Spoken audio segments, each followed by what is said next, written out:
Ողջույն սիրելի ակնդիրներ, եթերում 5 շաբթին է, այսօր ես հյուրընկալել եմ մեդիա փորձագետ Տիգրան Քոչարյանին։ Բարև ձեզ, պարոն Քոչարյան, շնորհակալ եմ հրավերն ընդունելու համար։ Պարոն Քոչարյան, կուզենայի զրույցը սկսենք այսօր կառավարության նիստից հետո վարչապետի արած մի հայտարարությունից, ըստ որի ասվեց, որ մամուլը, լրատվամիջոցները, զանգվածային լրատվամիջոցները երբեք այնքան ազատ չեն եղել, ինչպես 18 թվականից հետո, այսինքն իրենց իշխանության տարիներին։ Հանրության որոշ շերտեր բնականաբար սա անցալեցին այսպես որպես զուտ ճշմարտություն, բայց կոնկրետ ինձ համար, մամուլի մարդու համար կամ մեդիա փորձագետի համար բնական է, որ սա չի կարող լինել համոզիչ այն իմաստով, որ կոնկրետ ինձ համար ես կասեմ, մինչև 18 թվականը Հայաստանում ի դեպ տպվել է Հայկական ժամանակ անունով թերթ, եղել է Նիկոլ Փաշինյան անունով գլխավոր խմբագիր, մինչդեռ այսօր նույն Նիկոլ Փաշինյանը կարող է դատի տալ, ասենք, թերթի գլխավոր խմբագրի կամ թերթին, առհասարակ լրատվամիջոցին, լրատվամիջոցներ փակել եւ այլն, հետապնդել կամ պիտակավորել։ Ուզեի ձեր կարծիքը իմանալ նախ այս հայտարարության մասին։ Մենք սկսենք նրանից, որ Փաշինյանը բացարձակ սուտ է ասում, հա, եւ երևի թե մամուլը այդքան վատ վիճակում չի եղել ազատության առումով, ինչքան հիմա։ Վերջերս գլխավոր խմբագրին հրապարակին նույնիսկ հրավիրում են քննչական կոմիտե, թե ոստիկանություն եւ փորձեն իր վրա գործ սարքել, հա, այսպես ասենք, եւ սա առաջին եւ վերջին դեպքը չի, տեսեք գլոբալ առումով ոնց են իրանք մոտենում հիմա մամուլին, թվում է թե մամուլը ազատ է, գործում է, ոչ մեկին չեն սպանում, խմբագրություններ չեն փակում եւ այլն, բայց լրագրողների հանդեպ եւ ԶԼՄ-ների գործունեության հանդեպ որոշակի խտրականություն կա իշխանության կողմից, միգուցե չի փակվում լրատվականը, բայց կառավարության կից որոշակի, ուրեմն այսպես ասենք, գրասենյակների աշխատանքի պատճառով այդ ԶԼՄ-ների Facebook-յան էջերն են փակվում, դիտելիությունն է կորում, այսինքն բողոքում են Facebook-ի ադմինիստրացիային, էլի, ընդհանրապես հեռացնում են էջեր։ Հաղորդակներից են զրկվում եւ այլն, եթե այսինքն մամուլը հա ինքը կա, բայց ինքը չի կարողանում սփռել, որովհետեւ եթե հատկապես խոսքը գնում է on-line մամուլի մասին, որը չի տպվում, իսկ նաեւ տպագիր մամուլն էլ այդքան էլ պոպուլյար չի մա Հայաստանում, փաստացի ոնց որ մարդու ձեռները կտրեն, ասեն, բայց մարդը ողջ է, տեսեք, ոչ մեկ մարդ չի սպանում այդ մոտ, էլի։ Մոտարապես սա է եւ անընդհատ որոշակի դատական հայցեր լրագրողների հանդեպ, խմբագիրների հանդեպ, ստուգումներ, օրենսդրական փոփոխություններ, հերթադողի բացատրեմ strike բառը ինչ է, այսինքն որոշակի զգուշացումներ, հա, ենթադրենք YouTube ալիքներով սփռվող լրատվամիջոցներին եւ սա ասել, որ մեր մոտ մամուլը ազատ է, բացարձակապես ոչ։ Եվ իհարկե նախընտրական իրավիճակի մասին խոսենք, գիտեք, տեղի ունեցավ Ռոբերտ Քոչարյանի եւ Հայաստան դաշինքի այդ շնորհանդես, այսպես ասեմ, ընտրություններին ներկայանալու եւ այնտեղ Հանրապետության երկրորդ նախագահը բաց տեքստով ուղղակի ասաց, որ այն իշխանությունները, որ այսքան բան են բերել Արցախի գլխին, Արցախահայության գլխին, պատասխանատվության պիտի ենթարկվեն իշխանափոխությունից հետո։ Դրան ընդամենը 2 օր անց տեղի ունեցավ Արցախահայության խնդիրներին նվիրված մի խորհրդաժողով, որի ժամանակ Փաշինյանը կարծես արձագանքելով Ռոբերտ Քոչարյանի այդ հայտարարությանը, այսպես ներկայացրեց իրավիճակը, թե ինչքան են իրենք մտահոգված արցախահայերի ճակատագրով, ինչեր են անում ու դեռ ինչեր կանեն նրանց հետ միասին, ուրեմն այս հարցերի շուրջ խոսելով եւ այլն։ Այստեղ ինչ է անում Նիկոլ Փաշինյանն ըստ էության, փորձում է արդարանալ Արցախի գլխին այդ բերածի եւ Արցախը հանձնելու այդքան զոհերի եւ ամեն ինչի համար։ Զուտ արդարանալու միտում է սա։ Հիմա կասեմ, բայց ուղղակի փորձենք նաև ինչքան քիչ նախընտրական փուլում սկսենք անդրադառնալ Փաշինյանի ասածներին եւ արածներին, այդքան ավելի լավ ընդդիմադիր դաշտին, որովհետեւ իմ կարծիքով, չեմ փաթաթում իմ կարծիքը բոլորի վրա, բայց մենք ավելի շատ պետք է քննարկենք Հայաստան դաշինքի ծրագրերը, ինչ են իրենք խոսում, ինչ են անում, չգիտեմ, ուժեղ Հայաստանի, այսինքն ընդդիմադիր դաշտի այսպես ասենք գործունեությունը ավելի շատ պետք է քննարկվի, թեզերը տարածվի, խոսվի բնակչության մեջ, քան Նիկոլ Փաշինյանի տարբեր տիպի ստերը եւ կներեք բառիս համար ներքին մուտիլովկեքը, հա, որը ինքը արքա է ընդհանրապես։ Հասկանում եք, այնպեսի բան տեղի ունեցավ այդ Տեսեք ինքը ինչ է կանչում խորհրդաժողովի ժամանակ, կանչում է որոշակի մանկուրտներին, հա, Արցախյան ծագում ունեցող, հա, որոնք հիմա պետական ինչ-որ աշխատանք են ստացել եւ իրենց պարտադրում են կամ միգուցե իրենք հաճույքով են դա անում կանգնել եւ իրենց շնորհակալություն հայտնել։ Ավելին ինքը իրենց շրջապատել է այնպիսի մարդկանցով, ինչպիսին են Արմեն Գրիգորյանը կամ Էդուարդ Ասրյանը, հա, որոնք էլի արցախցի են եւ արցախահեն եւ յուրաքանչյուր պատե անպատե պահին ասում են, որ տեսեք, ինձ ասում են, որ ես դավաճանել եմ Արցախը, բայց մարդիկ ոնց են կողքս։ Այսինքն գյուղ կա որ շունչ լինի, հա, եւ փաստացի գտնելու այդպիսի մարդկանց ինքը փոխում է տպավորություն ստեղծել ու արցախայությունը իր կողքն է։ Նախընտրական արշավի ժամանակ, երբ որ իրեն խանութից դուրս հանեցին արցախցիները, ինքը հաջորդ շաբաթ գնաց ինքն ինչ որ արցախցի մի կին, որը այնց ասեց քեզ Աստված է ինձ ուղարկել, ես իմ վեշերը վերսես, տարավ ինչ որտեղ բանել, այսինքն սա Փաշինյանինն է, բայց էլ եմ ասում, եթե մեր արձագանքը շատ ավելի քիչ լինի, ավելի շատ թքած ունենանք, հա, ինքը ինչ է անում, ինչ է ասում, հատկապես նախընտրական փուլում, իմ կարծիքով շատ ավելի ճիշտ կներ։ Այնտեղ ինչ որ կատում է, դա սпасելի էր, հա, սпасելի էր, որ այդպիսի մարդիկ պետք է լինեն, այդ մարդը իհարկե ցանցում իր պատասխանը ստացավ, իմ կարծիքով հաջորդ անգամ Փաշինյանին հաճոյանալու այսպես ասենք միտում ունեցող մարդիկ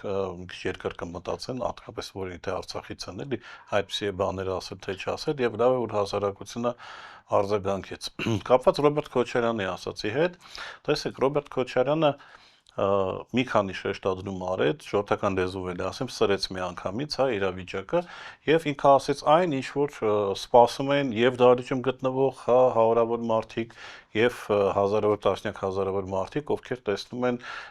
որպես երկրի ղեկավար Ռոբերտ Քոչարյանին։ Մարդիկ ուզում են, որպիսի այն բոլոր հանցագործությունները, որոնք կատարվել են հայ ժողովրդի հետ, դա պատերազմը պարտվելը, դա COVID-ի խայտարակ զոհերի քանակը, դա Արցախի հանձնելը, դա արցախցիներին 150,000 արցախցի փախստականի կարգավիճակում, դա մեր ամենօրյա արժանապատվության ստորացումն, այդ ամեն ինչը պետք է այդ հանցագործները կատարած մարդիկ, հա, իրենք պետք է պատասխան տան եւ միակ երևի թե քաղաքական ուժը, որը ասում է, որ ինքը այդ պատասխանատվությունը վերցնում է պատժելու, հա, հանցագործներին, դա Ռոբերտ Քոչարյանն է։ Ավելին, Ռոբերտ Քոչարյանը ներկա պահին հանդիսանում է միակ քաղաքական գործիչը, որը շատ բաց տեքստով չի հրաժարվեց Արցախից եւ արցախցիների վերադառնալու իրավունքի համար պայքար է տանելու, այսինքն մենք տեսնում ենք, որ այլ քաղաքական ուժեր եւ պետական եւ իշխանական եւ ընդդիմադիրներ ինչ որ ձևի խուսափում են ինչ որ Արցախից խոսել եւ այլն, բայց այս բանի շնորհանդեսի ժամանակ շատ հստակ այդ գծերներ գծվեցին եւ հաստատի մենք կարող ենք ասել, որ բոլոր այն մարդիկում համար Արցախը զրոյական նշանակություն չունի, բոլոր այն մարդիկ, ովքեր իրոք ուզում են, որ մեր երկիրը վերգտնի իր արժանապատվությունը, մեր երկիրը դառնա հասկանալի եւ adekvat նաեւ արտաքին քաղաքականության մեջ եւ ում համար էլ եմ ասում, շատ կարևոր է եւ ցեղասպանության ճանաչումը եւ ապագա հատուցումը, հա, այդ բոլորը միանշանակ գնալու են Ռոբերտ Քոչարյանի հետևից, որովհետեւ էլ եմ ասում, երևի թե իր բնավորության համաձայն են, ինքը հստակ այդ գծերը գծել էր։ Մնացած ուժերը ոնց եւ ինչ են ասում, էլ եմ ասում, ամեն քաղաքական ուժ եւ ընդդիմադիր հատկապես ինքը ունի իր, այսպես ասենք, պոտենցիալ ընտրազանգվածը, որի հետ ինքը պետք է աշխատի։ Ուժեր կան, որ իրենց պետք չի ընդհանրենք մտնել եւ խոսալ արտաքին քաղաքականությունից, ինչպես օրինակ Ռոբերտ Քոչյանը չի խոսում պոպուլիստական հայտարարություններ չի անում, տասնապատիկ անգամ բաներ թոշակներ չի բարձրացնում եւ այլն, որովհետեւ ա իր կոնտինգենտը էլեկտորալ ուրիշ է, բ իր բնավորությունը մի քիչ ուրիշ է, ինքը կարող է ասել, այս թոշակը կավելացնեմ, չգիտեմ, 7.5%-ով իմանալը, որ ինքը հաստատ դա կարողանում է ավելացնի։ Եթե կարողանա տասնապատիկ ավելացնի, կավելացնի, բայց երբևէ ինքը այդպիսի խոստում չի տալու եւ գլոբալ առումով ընտրությունները ձևավորվում են հետեւյալ սխեմայի մեջ, հա, կան մարդիկ, ովքեր պրավել են տվել ամեն ինչ, հա, ընդ որում հատուկ, միտումնավոր, կան մարդիկ, ովքեր խոստանում են, որ ամեն ինչ լավ կանեն, եւ կա մարդ, որը դա արդեն ժամանակին արել է, ստացվել է եւ անվտանգային առումով, եւ տնտեսական առումով եւ այլն։ Այսինքն հայ ժողովուրդը պետք է ընտրություն կատարի այդ 3 կոնցեպտի մեջ, այսինքն մինուս 100%-ի մեջ, 50-50-ի մեջ եւ 100%-ի մեջ։ Ամեն մեկը արդեն իր կոնցեպտն է ընտրելու եւ իր կոնցեպտով է շարժվելու։ Նորից վերադառնամ այն կետին, որ լավ եք ասում, չխոսել կամ չվերլուծել, չմեկնաբանել Փաշինյանի հայտարարությունները, բայց դարձյալ այսօր կառավարության նիստից հետո ուղղակի պատերազմի ուժ կամ կուսակցություն կամ դաշինք հայտարարեց Հայաստան դաշինքին եւ ընդգծեց նաեւ, որ ընտրություններից 2 ամիս հետո, 3 ամիս հետո, նույն սեպտեմբեր ամսին պատերազմ է լինելու Հայաստանում, եթե իրենք հաղթեն։ Այսինքն այնպիսի բաներ է ասում, որ հանրության մի ստվար հատված, որը այս հարցերում ոչ հաշվարկներ ունի, ոչ, չգիտեմ, վերլուծություններ ունի, այսպես կարագի տեղ, կտրած կարագի տեղ ընդունում է այդ ամեն ինչը։ Հասկանում եք որպես ճշմարտություն եւ փաստորեն վախեցնելը մյուս բաները, որ անում է Փաշինյանը, պատերազմը վախեցնելը նկատի ունեմ, չգիտեմ, դրսից մարդիկ բերելը, այսպես բաներ անելը, հիբրիդային պատերազմի դեմ իր պայքարը, այս ամեն ինչով Փաշինյանը տանում է ուրիշ տեղ։ Բայց դա առաջին անգամ չէ, որ վախեցնում է։ Գիտեք, շատ պրիմիտիվացնում ես ամեն ինչը, այդ ոնց մարդուն փողոցում կանգնեցես, շալվարը իջացրել, թե չէ պատերազմ կլինի, հա։ Այսինքն գլոբալ առումով որտեղ է այն սահմանը ներքին, հա, որի պարագայում Փաշինյանը կասի Ալիևին չեմ պատրաստում որևէ բան անել, չեմ պատրաստում սա տալ, սրանց բերել գլխից նստացնել, սա հանել համնadrությունն փոխել, հռչակագիրը վտանգավոր հայտարարել, ցեղասպանության թանգարանի տնօրենին փոխեմ, այսինքն որտեղ է այն ներքին սահմանը, պրեդելը, շեմը, հա, որից հետո ինքը կասի չէ։ Եվ ուրիշ հարց եմ ուզում ասել, իսկ որտեղ է Ալիևի ցանկությունների վերին շեմը, հա, որտեղ ինքը կասի դե լավ, թող խաղաղությունն լինի։ Ուրեմն պատասխանը ասեմ, Փաշինյանի պարագայում չկա այդպիսի ներքին շեմ, Ալիևի պարագայում չկա վերին շեմ, այսինքն մինչև վերջ ինքը դա տանելու է։ Եվ վախեցնելով պատերազմի, Ալիևի հետ ավելի հեշտ է պատերազմել, Ալիևին ավելի հեշտ է պատերազմել Փաշինյանի հետ, որտեղ ինքը այսպես ասենք մերժում այնտեղից չի ստանում, հա, ինչպես մենք տեսանք, չմասնակցեց Արցախի պաշտպանությանը սեպտեմբերին 2023 թվականին եւ նաեւ շատ հետաքրքիր հայտարարություն արեց, որ եթե մենք 4 գյուղ Տավուշից չտայինք, հա, միևնույն Ադրբեջանը դա ուժով էր վերցնելու։ Այսինքն սա է իրական պարտվողականությունը եւ սա է իրական կորուստների ճանապարհը, որը մեզ սպասում է։ Հայաստան դաշինքին անվանել ռևանշիստ, անվանել պատերազմի կուսակցություն, դա մի փոքր զավեշտալի է, որովհետև Ռոբերտ Քոչարյանը եղել է այն քաղաքական գործիչը, ում ժամանակ եղել է ամենաքիչ զոհերը խաղաղ պայմաններում եւ ում ժամանակ որևէ տարածքային կորուստ չի եղել։ Ռոբերտ Քոչարյանի նախագահության վերջում, կարծեմ, եղել է մի միջադեպ Լևոնարդ գյուղում, Արցախի, հա, որ տենց բաց կոնֆլիկտ է եղել, որը մի քանի ժամվա ընթացքում լուծվել է, թշնամին ջախջախվել է եւ ամեն ինչ վերջացել է, ընդ որում մեր կողմը որևէ զոհ չի տվել։ Այսինքն անվանել պատերազմական, այսպես ասենք, պատերազմի կուսակցություն մի դաշինք, որի ղեկավարի ժամանակ Հայաստանում եղել է ամենախաղաղ պայմանները, հա, եւ Հայաստանը եղել է ամենապաշտպանվածը եւ Հայաստանը եղել է այն երկիրը, ում հետ հաշվի են նստում եւ թշնամիները եւ ընկերները, այսպես ասենք, դաշնակիցները, սա էլ է ակներև եւ սա ուղղակի, այսպես ասենք, մանիպուլյացիա է, բայց ես ավելին ասեմ, տեսեք, Ադրբեջանը չի համարձակվի հարձակվել այն երկրի վրա, որը իրեն պատասխան է տալու։ ոչ թե սпасել է որ 44 օր Արցախի անտառներով հարավից հանգիստ քայլելով ադրբեջանցիները գնան հասնեն դեպի Շուշի, հա, այլ պատասխան է տալու, այլ կռվելու է եւ ավելին այնպես չի լինելու, որ այս անգամ դաշնակիցները զարմացած լինեն, որ դու չես կռիվ չես տալիս եւ իրենց մեղադրում ես քո տեղը չպատերազմելու մեջ, այսինքն Ալիևը որ իմանա, որ ինքը քթին ուտելու է, հա, ինքը երբևէ չի հարձակվելու եւ երբևէ այդպիսի ավանտյուրայի տակ չի մտնելու, շատ լավ իմանալով, որ եթե Հայաստանում լինի adekvat ղեկավարություն եւ որը եւ անվտանգային հարցերով զբաղվի եւ դաշնակիցների հետ հարաբերությունները վեր գտնի եւ հնարավոր երկրներին փորձի դարձնել իրեն դաշնակից, ինքը չի արձակվի։ Այս պարագաներում ինչքան ուզելու է Ալիևը, այդքան Փաշինյանը տալու է եւ այն մարդիկ, ովքեր հիմա վախենում են ընտրել Հայաստան դաշինք կամ այլ ընդդիմադիր կուսակցություն մտածել որ պատերազմ է լինելու, այդ մարդիկ շատ հավանական է մի 5 տարուց պարտադրված նամազ են անելու Երևանյան մզկիթներում։ Եվ շատ է խոսվում, որ Փաշինյանը այս ընտրություններում մեծ թվով աջակիցներ ունի արտերկրից։ Մասնավորապես Թուրքիա, Ադրբեջան, Եվրամիության գործիչներ ու պաշտոնյաներ։ Ահա այս պայմաններում նաև խոսվում է, որ իշխանությունը ձևավորում է այդ երկրի ժողովուրդը։ Ինչ ունենք մենք իդեմս ժողովրդի, ընդդիմությունն ինչ ունի, եւ ինչ ունի Փաշինյանը իդեմս իր այդ արտաքին հովանավորների։ Դա արդյոք ավելի շատ չի մեծացնում այն ֆորան, որ Փաշինյանն ունի առաջանցիկ, այսպես մյուսների նկատմամբ։ Տեսեք, ինչ ունենք մենք հաստատ։ Մենք ունենք 70% ժողովուրդ, որը որևէ պարագայում Փաշինյանին չի ընտրելու։ Ոչ մի պարագայում, հա, եւ բոլոր հարցումները, որից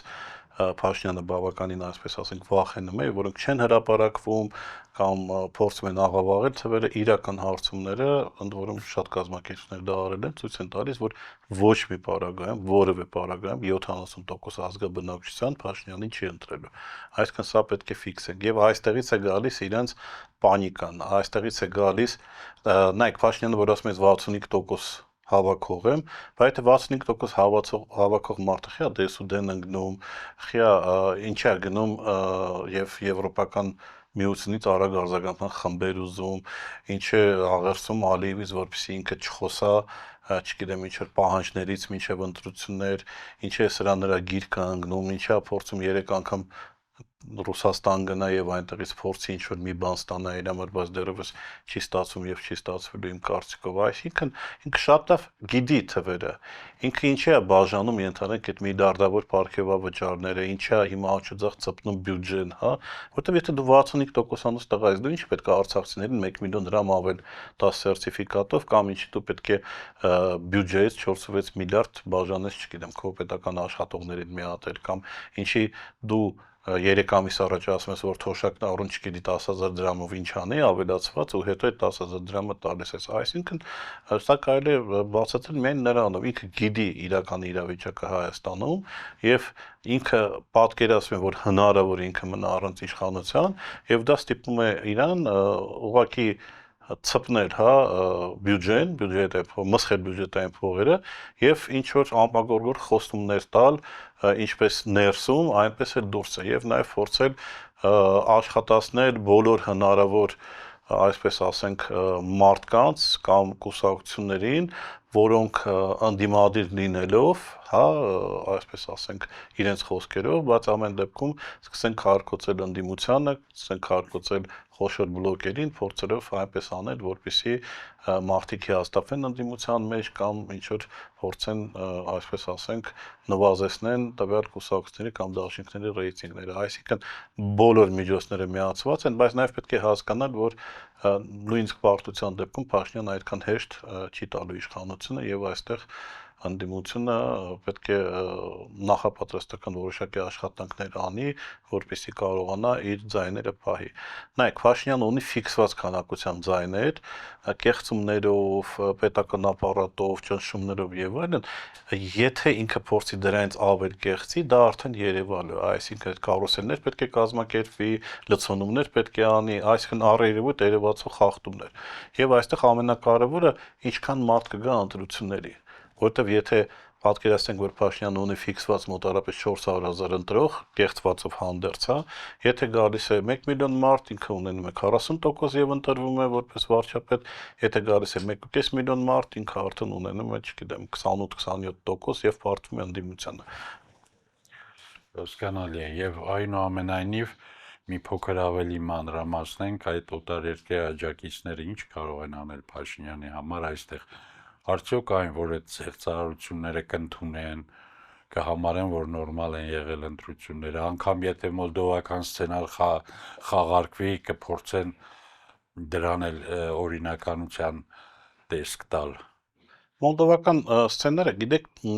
կարելի է երկու մասի բաժանել, ինչը կիրառելի է Հայաստանում եւ ինչը կիրառելի չի։ Մոլդովական սցենարը ունի երկու բաղադրիչ, որը Հայաստանում կիրառելի չի։ Մոլդովացիների մի մասը, որը քվեարկել է Մայա Սանդուի համար, Մոլդովայի բնակիչների, իրենք իրենց պատկերացնում են որպես ռումինացի, հա, իրենց համար մոլդովացի ազգանուն չկա, իսկ քանի որ ռումինական կուրս տանողը Մայա Սանդուն է, իրենք ասում են Սանդուին ընտրենք, միանանք Ռումինիայի, ապրենք ՆԱՏՕ-ի երկիր դառնանք եւ այլն, այսինքն ինքը մոտ 25-30% ձայն ունի,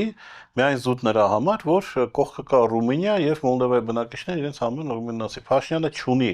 այստեղ 30%, որոնք իրենց համարում են թուրք, որովհետեւ Հայաստանի Ռումինիան դա փաստացի Թուրքիան է եւ այդ առավելությունը Փաշինյանը չունի։ Հա, միգուցե կա ինչ-որ մի 3-5%, որոնք իրենց թուրք են համարում Հայաստանում, դա առանձին խոսելու թեմա է, բայց այստեղ այդ Ռումինիայի գործոնը չկա։ Մեկ, երկրորդը, Սանդուն պարտվել է Մոլդովայում։ Սանդուն հաղթել է այն մոլդովացիների ձայների շնորհիվ, որոնք Եվրոպայում գնացել են քվեարկել են իր օգտին, որովհետև այդ մարդկանց վախեցրել են, որ եթե այլ ընտրվի թեկնածու Սանդուից բացի, իրենց բոլորի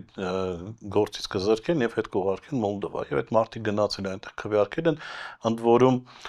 տեսեք նույն Եվրոպայում մի քանի 100,000 մոլդովացի կա ու Ռուսաստանում էլ մի քանի 100,000 մոլդովացի կա, բայց Եվրոպայում բացել են մի քանի տասնյակ ընտրատեղամաս, Ռուսաստանում ընդամենը 2-ն են բացել, հա։ Ինչ կարելի է կիրառել մոլդովական սցենարով այստեղ, կուսակցությունների չգրանցել կամ ընտրություններից հանել, դա մեկ, եւ երկրորդը կալանավորել, չգիտեմ, որոշակի քաղաքական գործիչներին եւ այլն, բայց այստեղին փոքր բարդ կլինի, որովհետեւ զգուշացումը արդեն եղել է նույն Ռոբերտ Քոչարյանի կողմից, որովհետեւ մոլդովական սցենարով ստե որոշան ինչ-որ բաներ կազմակերպել, հեղափոխություն կստանան, հա, իսկ Ռոբերտ Քոչարյանը դա այն մարդն է, որը հենց այնպես որևէ բան չի ասում, եւ նաեւ կարծիքով կուսակցությունները արդեն մոտարապես հասկացել են ինչ կարող է լինի եւ դրա համար օրինակ մենք գնում ենք ընտրությունների առանձնացված դաշինքներով, մենք այսքան ընդդիմադիր ժողովուրդը, ինչի պատճառով սա շատ լավ աշխատեց Գյումրիում, որովհետև Գյումրիում երբ որ Վարդան Ղուկասյանի վրա քշեց իշխանությունը, այնտեղ Մարտունի ձայները ավելացան, երբ որ Մարտունին որոշեցին սահաստել, չնեմ Ռուբեն Մխիթարյանի մոտ ավելացավ ձայները, այսինքն դա դու ինչ-որ մի բլոկ կամ կուսակցություն ուզում ես հանես, հա, այդ ձայները չի կորելու, այդ ձայները ուղղակի տեղափոխվում են, տալիս են այլ դաշինքին եւ իշխանությանը շատ լավ կլիներ, որ, չգիտեմ, միասնական դաշինքով ընդդիմությունը մասնակցեր ընտրությունների։ Եվ մենք որպես մեկ ուժ եւ սա շատ լավ նաեւ մեթոդ էր տարանջատել եւ գտնել այն մարդկանց, ովքեր ներդրված են եղել ընդդիմության մեջ, հա, ընդդիմադրի դիմակով, բայց կատարում են իշխանության պատվերը։ Բոլոր այն ընդդիմադիր իրենց կոչող կուսակցությունները կամ առաջնորդները կամ մարդիկ, ովքեր մինչ այժմ առաջարկում են ընդդիմությանը միասնական դաշինքով գնալ, իրենք փաստացի ներկա իշխանության սիտուատիվ դաշնակիցներն են, որովհետև գրանցվեց այդ ընդհանուր դաշինքը, գնաց ընտրությունից 10 օր առաջ կենտրոնական ընտրական հանձնաժողովը չեղել է համարում գրանցումը եւ ինչ ենք անում։ Ոչ մի բան։ Այսինքն այս ցեները չպետք է Հայաստանում աշխատի։ Այո, իհարկե պետք է լինի կոնսոլիդացիա, բայց կոնսոլիդացիան պետք է լինի հետընտրական։ Նախընտրական կոնսոլիդացիան պետք է այլ ձևի լինի, յուրաքանչյուր ընդդիմադիր դաշինք պետք է մաքսիմալ կերպով կազմակերպի օրենքի սահմաններում, որ իր ընտրողները գան ընտրատեղ համաս։ Այսինքն կոպիտ ասած, եթե X դաշինքը ունի 200,000 պոտենցիալ ընտրող, հա, 200,000-ից առնվազն 180,000-ը պետք է գան ընտրության այդ օրը։ Չպատճառաբան են հոգնած ենք, դաչա ենք, շոքա, չգիտեմ, մեկակրած ենք եւ այլն։ 21 թվականին օրինակ Ռոբերտ Քոչարյանի հավաքեց հրապարակը ամբողջ, շատերը մտածին, որ արդեն հաղթել է եւ իր աջակիցներից շատերը ուղղակի չգնացին ընտրությունին, մտածելով դե հաղթել ենք, առանց մեզ էլ ինչ-որ բան պետք է լինի, այստեղ ընդդիմադիր կուսակցներ պետք է շատ հետեւողական լինեն, որ ներգրավեն իրենց ամբողջ էլեկտորատը ընտրություններին եւ նաեւ բոլորը միասին պետք է աշխատեն, որպեսզի մաքսիմալ քանակով մարդիկ մասնակցեն ընտրությունների եւ այդ մասնակցող մարդիկ ընտրեն այն կուսակցները կամ այն դաշինքները, որոնք անցողիկ են։ Դա էլ է շատ կարեւորը, որովհետեւ փոշիացնողներ իհարկե լինելու են եւ արդեն կան, բայց փոշիացնողներից պետք է խուսափել, որովհետեւ ցայն փոշիացնողները աշխատում են Նիկոլ Փաշինյանի համար, ինչքան էլ իրենք ձևանան ընդդիմադիր։ Շնորհակալ եմ հետաքրքիր զրույցի համար։ Կհանդիպենք, սիրելի բարեկամներ։